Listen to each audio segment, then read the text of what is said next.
Yeah, no.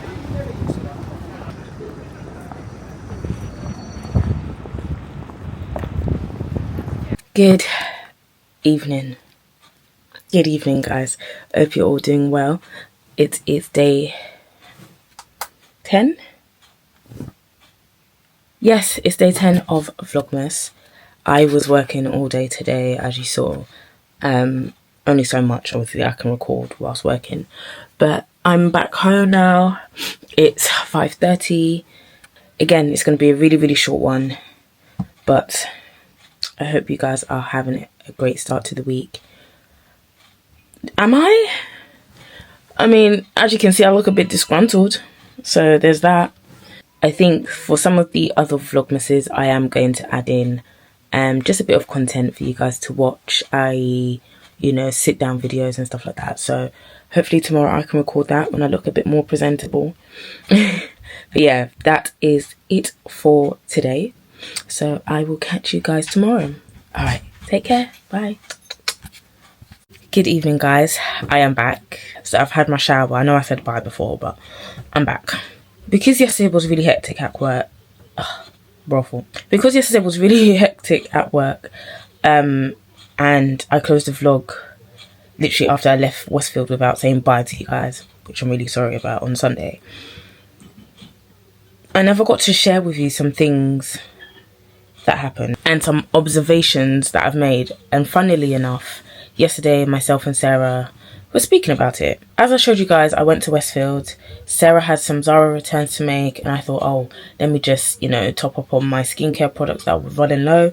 So I got a few things from that in Superdrug. As we were in the queue, we could hear commotion going on. This is going to touch on two things. This rant or this observation that I've made is going to touch on two things. Firstly, so I'm going to say the story. So we're in the queue and we could hear some commotion going on, and we looked back and there was a young black girl, maybe roughly around the age of 16, 17 maybe. 20 is even a stretch. But she didn't look like she was in university stage. She looked like she was probably finishing secondary school or in early stages of college. We could see her speaking to the security guard and we could hear like the commotion, but we didn't take it as anything. So then the girl got louder. So then that's when I looked back to see what actually is happening, and I could hear her shouting from the top of her lungs, "You're gonna punch who in the face?" Me and Sarah paid for our stuff, and then I said to Sarah, listen, give me a sec, let me see what's actually happening here, because I could see that the girl was by herself and she had a sea of security guards, all men, surrounding her, which firstly didn't sit well with me at all. But anyway, I'm going to go to my 2 points. One of the security guards was trying to defuse the situation, but he too was very aggressive in his manner. As we stood there to listen, because there was like a small crowd of maybe 3 or 4, including myself and Sarah, observing to see what actually happened. And then the security guard turns to myself and Sarah and was like, "I don't want to touch her, you know." And me and Sarah bucked up and we were like, "You're going to touch who? Who are you going to touch?" Because in my mind, you're a security guard at your job. And the person standing in front of you clearly looks really young. So who are you going to touch? And thirdly, the person that's standing in front of you is a young girl. Who are you touching? Whose child are you touching? The security guard that was trying to defuse the situation between the young lady and the idiot security guard was getting in the girl's face. And she kept saying to the security guard, "Step back," because every time she took a step back, the security guard got closer to her. She kept saying, step back, like come out of my face." So she said that, and the security guard is still in her face, and she's more or less tried to throw hands. And then that's when I got involved and I pushed the girl back, like in between her and the security guard.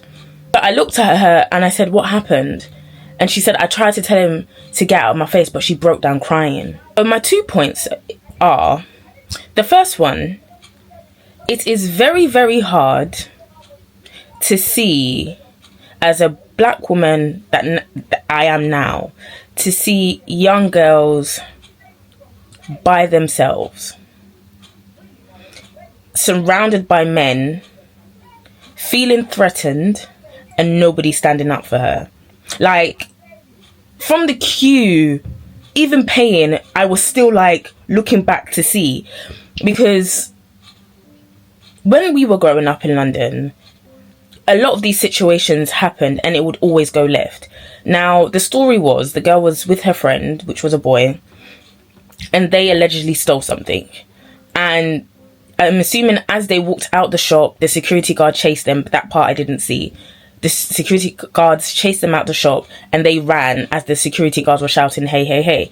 The boy took off and they caught the girl, brought her back to the store. That was the first thing. It's really, really interesting as I'm getting older and paying more attention to things around me, that a lot of black girls, black women are always by themselves. They have to stand up for themselves. They have to fend for themselves. They always have to be strong, because in that moment, the girl's defense went straight up because she felt intimidated, and the security guards didn't understand that. So what they continue to do is get in the girl's face, not understanding that her aggression or her defense mechanism was, they mistook her aggressiveness and wanted to treat her like mandem or like a guy. And I said to all the security guards that were standing there, can you not see this is a young girl? Like, are you lot crazy that you are in her face as a minor? You don't know her age. She's a minor. Even if she allegedly stole something, this is not how you treat a person or try and defuse the situation.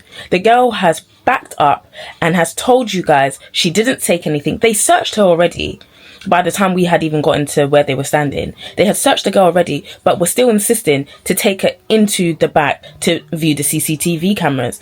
But then that's when the security guard was telling her he's going to punch her in the face. This leads on to my second thing of, as a black girl in the Western world especially, and I'm going to speak about London because that's predominantly where I grew up, it's hard to remain soft when the people that are meant to be doing their jobs see you as a threat. And what of a, like that boy that ran off here and left his friend, I can't lie to you, he's a pussy hole. And I don't care what nobody says, because he left that girl, and I think he's the one that probably stole something because she didn't have anything on her. Like, the thing pissed me off so much, and it's so hard for a lot of black girls in London to be soft because we are ridiculed, we are, what's the word I'm looking for? We are mistreated. Like, it was so heartbreaking to see, and I'm just so happy that me and Sarah were there to kind of help the girl in that time. It's just unfortunate that me and Sarah had to move off, so I didn't get to see what happened with that situation. But it was just really, really, really heartbreaking to see. And it's really heartbreaking as well because our defense mechanism as black girls is to, stand our ground. Nobody comes to defend us. And I can't lie, it felt like my right to go and see and check and make sure everything is everything. But yeah, it's really hard for us to stay soft. And it's from a young age, we are adultified. That's the word I'm looking for. If it's not real, brothel, please tell me in the comments. But we're just adultified from a young age. And we have to step into that character of, I'm going to defend myself. And I really, really pray going forward that the young girl gets the love and attention that she needs, so she doesn't always have to feel like she has to stand in for herself. That no matter what happens to her, people are going to support her. And I just hope that what me and Sarah done was that for her. So it's a reassurance that no matter what, somebody's going to help me. Because how vulnerable are you when three big men in like high-vis jackets, and they're not slim people, they were big men, and she's a little girl, not even if they were slim or small, but they're still grown-ass men. And to feel that intimidated by a young girl to say you don't want to punch her in the face is absolutely wild to me. But yeah, ladies, if you ever, and again, this is another point. I said two, but this is the third one. London is very, very known for just minding their business. And I don't know if it's because of knife crime or what, but people do not stand up for people. Like, the cashiers were just calling us over, like, oh, like, leave that situation. We can serve you. They will handle it, you know. And even none of the cashiers or none of the shop floor assistants were even trying to pull the security guard away. They literally just left them to it. Like, nobody steps in for people, especially black girls. Like, growing up, I saw it so much. But yeah, man, it was really, really sad to see. I didn't manage to take the girl's number or anything just to check in on her. God willing, one day she sees this and, you know, or maybe, you know, how the For You page works, the algorithm. I'm praying one day she just pops up on my For You page or my Instagram Explore page or something, so I can just see if she's okay. Because for your people, them to leave you in the lurch when you didn't actually do anything and they're putting all the heat on you is an idiot thing. So I really hope she drops that boy out. She drops that boy out, because going forward, you can't be friends with people like that. I'm sorry. Even from a young age, she needs to learn that discernment that she can't be friends with people like that. Idiots. But yeah, that's all for me. From me, should I say? Alright, I'm actually going now. Bye.